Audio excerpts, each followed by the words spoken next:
All right, this is a continuation of our lecture on figurative language. Here are the terms that we are going to master. We already covered figurative language, literal term, figurative term. Today we're going to cover implied, named, literal, and figurative terms. We already did simile, metaphor, personification, apostrophe. Hopefully we get to synecdoche and metonymy and, of course, the purpose of figurative language in this video. If not, there will be a part 3. So there are two ways in which figures of speech can exist for both literal terms and figurative terms. They can be implied, which means there are associated words that makes us think of a literal term or a figurative term, or they are named, which means that the sentence will say what the literal or figurative term is. So figures of speech can take different forms in regard to named and implied literal and figurative terms. So because there are 4 attributes that each can be applied to each other, we have 2 squared. This is a little mathematical here, which means there are 4 states in which a figure of speech can exist. So we can have a named literal and a named figurative. So this means he is a beast. So beast is our figurative term because he is not actually a beast. We are making a comparison between he and the beast. He is the named literal. So here we have both the literal term and the figurative term are named. There's also named literal and implied figurative. This is where we say the literal term. So we do mention what the literal term is, but then we use words that imply the figurative term. So here we go. The desert waited until its victim was at its weakest. So we have a named literal term. We are talking about a desert, but we use words like waited, and we have ideas of it doing so with intent. This is personification. Notice that we don't say that the desert is a person waiting until its victim was at its weakest. We just use words associated with people to give us the sense that the desert is a person. So this is how most personification works, there's an implied figurative comparison between the desert and the person. Maybe the desert isn't actually being compared to a person. Actually, now that I look at it, maybe it's some sort of predator, and so it's an animal. So that's more like a metaphor. But either way, we don't say exactly what the figurative comparison is. We just imply it with other language. You can also have implied literal and named figurative terms. And you can also have implied literal and implied figurative, which is where we get to the most complicated type of poetry.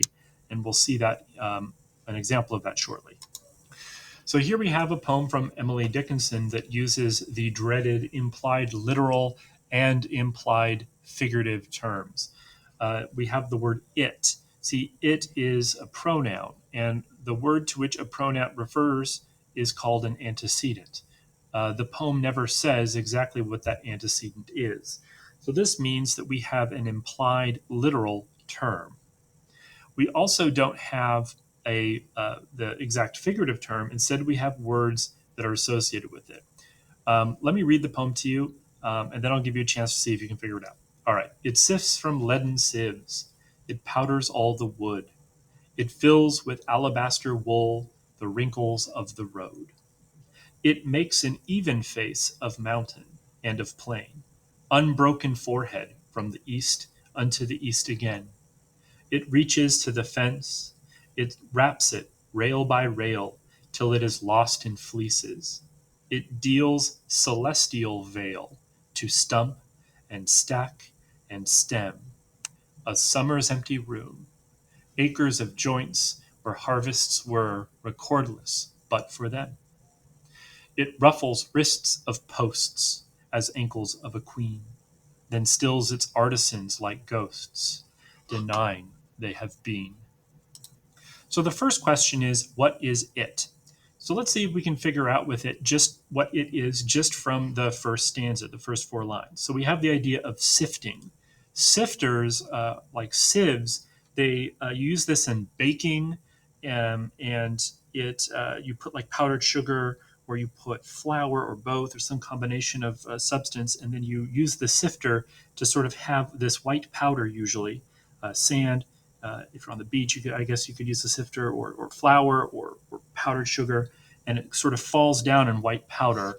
And leaden sieves, so the sieves are made of lead. Lead is a dark steel color. So we have an idea of something that's a dark steel color that's sort of holding flour or something, and it's powdering from the sky. So what is, or from above. So what are we talking about here? You might have already figured out. We have the word powder, okay, and it powders, instead of powdering like a surface for baking or powdering, a bowl that's going to contain the flour. Here we have it powdering the wood, and it's alabaster wool. So it's associated, it looks like alabaster wool. We have a metaphor that it's alabaster wool. And it fills all the wrinkles of the road with alabaster wool. So if there's like a wrinkle in the road, it sort of fills that in with this white powder. So what is white powder? It comes from something dark in the sky. It's a leaden sieve that contains the powder, and it falls down and it covers the wood. It's snow. So it is snow. So there's more implied metaphors here. We have it ruffles wrists of posts as ankles of a queen. So we have the word it is in the implied literal term, but there's actually another implied figurative term here where it isn't just like snow or rather like flour. It is like something else that is ruffly, and it's on the ankles of a queen. So it's fancy and it's ruffly, and it adorns the ankles of a queen, which means it's sort of like a border at the end of like a dress or something like that. So I'm going to wait 10 seconds, see if you can figure it out with a neighbor.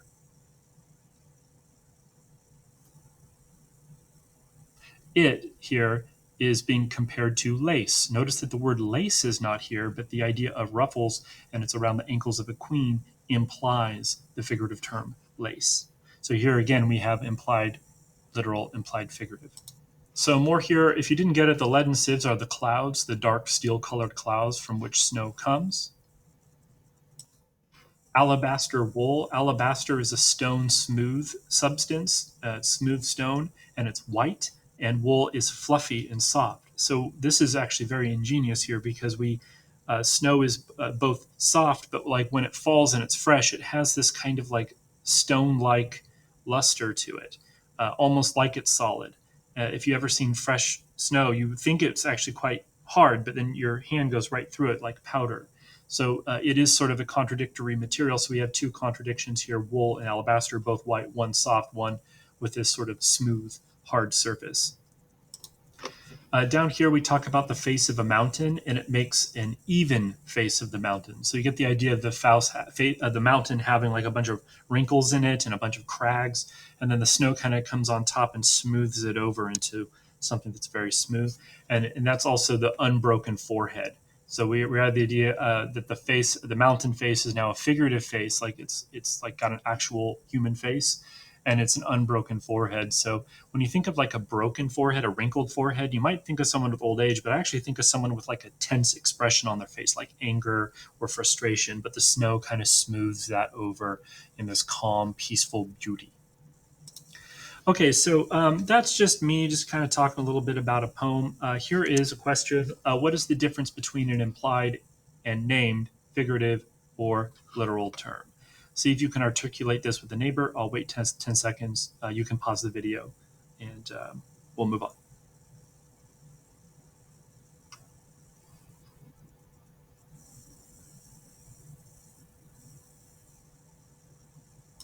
Okay, so there are a couple of advanced figures of speech that I wanted to talk about. The first one is metonymy.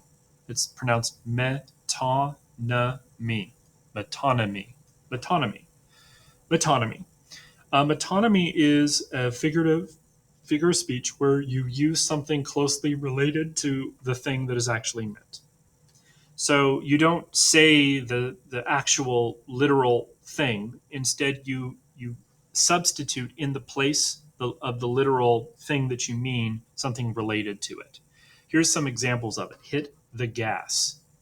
So this means to put your foot down on the gas pedal or the accelerator. Now, gas is associated with the speed of the car. So we're using the word gas because it's associated with putting the gas pedal down. So we don't say hit the gas pedal, we say hit the gas itself. Here's another one, pour me a cup.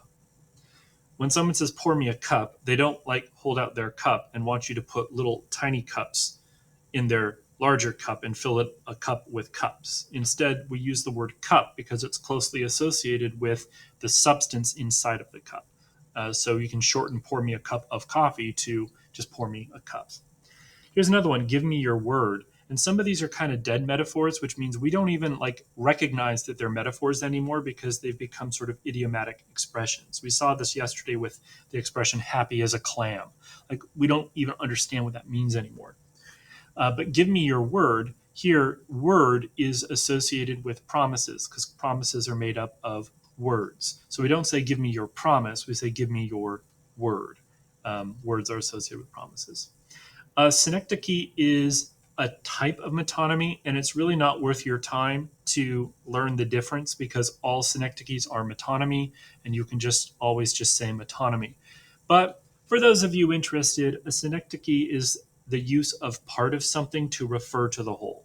So the parts of something are also closely related to that thing. So all synecdoches are metonymies, but not all metonymies are synecdoche. This is the same relationship between metaphor and personification. All personifications are metaphors, but not all metaphors are personifications. So let's take a look at some synecdoches here. Someone might refer to your car as wheels, nice wheels, man. Wheels are a part of the car, so referring to the wheels. Here we are talking about the whole, but we use just the part of it to refer to it. Eat lead is another example. This is something like a gunslinger might say in the Old West. Bullets are made of lead, or they were. I don't know if they still are. I'm not a gun person. If you are, that's fine. But eat lead. Lead here means the bullet, and lead is a component of the bullet, so it takes the place of it. Here's another one. I don't like shopping there. They don't take plastic, and I don't regularly carry cash. Credit cards here are made of plastic, so referring to your credit card as plastic, you're taking a part of the card, the plastic, and using it to refer to the whole. This is another example of synecdoche. All of these are also metonymies. If this is heavily confusing, just forget that you learned anything about synecdoche. Just call everything a metonymy if you substitute something closely related or part of something for the whole. So it's really not that important to know the difference, but maybe you could articulate with a neighbor what is the difference between metonymy and synecdoche. If you weren't able to suss out the difference, maybe you could just tell me what a metonymy is. So talk to a neighbor here, maybe stop the video and share with the whole class.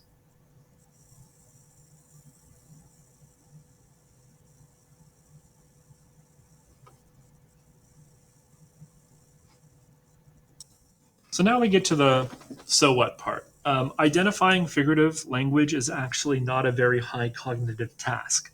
All it requires is for you to know the definitions of these terms and then recognize them in context. But recognition is not a very high depth of knowledge. I wouldn't want you just to point out that something is a metaphor or a simile, but recognizing that the author is using metaphor and simile is the starting place for a broader discussion or analysis, especially of poetry. So here are the four different reasons why poets use figurative language. The first one is imaginative pleasure. For a very long time, humans like to see patterns, and using figurative language allows us to help us use our imagination. We get this sense of feeling of accomplishment or sort of a eureka moment when we recognize what the author is trying to say. So it gives us a little bit of pleasure. It makes us active readers. That's pretty much irrelevant to literary analysis. Like that, it feels good to figure out a metaphor is not very insightful in your analysis. All right, imagery, we're getting closer to something useful for literary analysis, writing about poetry or speaking about it intelligently. Imagery can make something very abstract more concrete.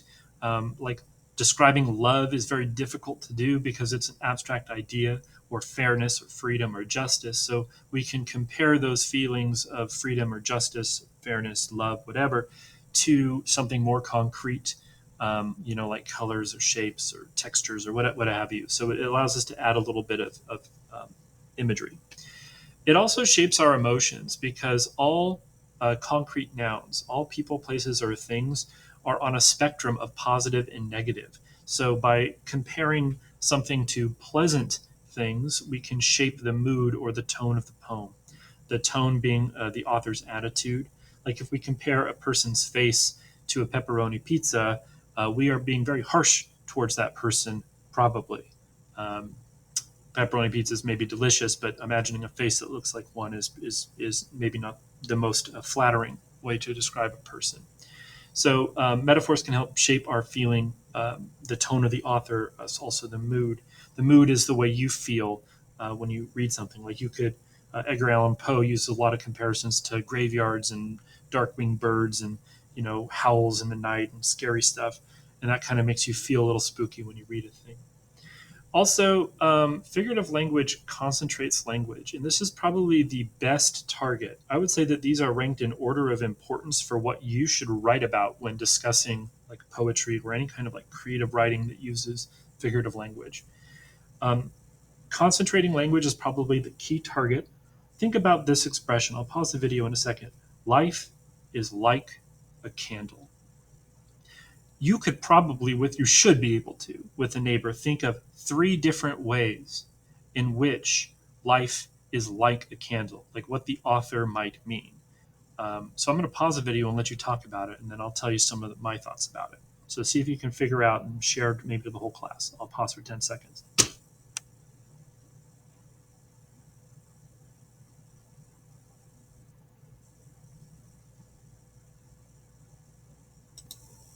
So, life is like a candle. It burns very hot at first, and then it sort of dwindles down as the wax is burnt, and then it sort of just snuffs out into nothingness.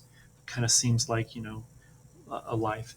Also, life is fire. It is made of fire and passion. Um, Life is delicate. It doesn't need to burn all the way out. It can be blown out intentionally or by accident by somebody else. Life has to be started, like it needs to be lit for a purpose or intention or by accident.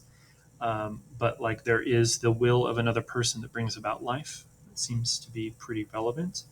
Light shines a light out to others, to help people see in the darkness. So here we get like the purpose of candles. Like maybe what is the purpose of life? To be useful, to shine light on things, to help others, perhaps. And there might be plenty of other meanings that I can't think of off the top of my head here that you did. Notice how there are so many meanings compacted into these 5 words. All metaphors are like this, typically, at least good ones. And this is sort of the purpose of figurative language, like the key purpose. All right, so you can go back in the video. I also posted the slideshow to Google Classroom, so you can look at it there. But here are the 6 questions that we asked. Maybe do like a final review of these 6 questions. You should expect that this material will be assessed in context, meaning that we'll be writing about poetry, we'll be writing about similes and metaphors and their purposes. So like this is pretty like important information to know before we really in earnest study poetry.